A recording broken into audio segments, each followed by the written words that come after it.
एकावर कोयत्याने गंभीर वार, भर चौकात नशेखोराची कोयत्याने दहशत, जीवावर आलेले बोटावर बेतले, 4 बोटे तुटल्याने तरुण गंभीर जखमी. हल्ल्याचा सर्व प्रकार सीसीटीव्हीत कैद.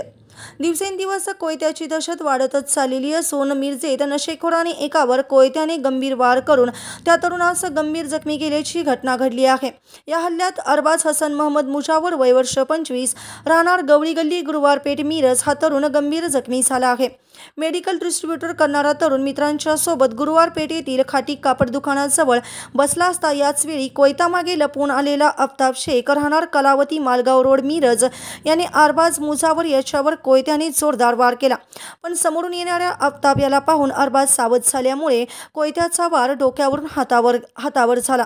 सुदैवाने जीवावर आलेला प्राणघातक हल्ला अरबाज याने हातावर घेतल्याने अरबाजची 4 बोटे तुटली आहेत. अरबाजवर झालेला हल्ला सीसीटीव्हीमध्ये कैद झाला. हल्ला करून कोयता घेऊन आफताब शेख हा घटनास्थळावरून पसार झाला.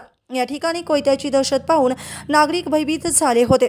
मिरज शहर पोलिसांना याची माहिती मिळताच घटनास्थळी धाव घेतली होती. अरबाज मुजावर हा गंभीर जखमी झाल्याने मिरज शासकीय रुग्णालय येथे तात्काळ उपचारासाठी त्याला दाखल करण्यात आले. अरबाज याच्यावर मिरज शासकीय रुग्णालयात उपचार सुरू असून मिरज शहर पोलीस ठाणे येथे आफताब शेख याच्यावर गुन्हा दाखल करण्यात आला आहे. पूर्वीचा जुन्या वादाच्या कारणावरून हल्ला झाल्याचे समजते.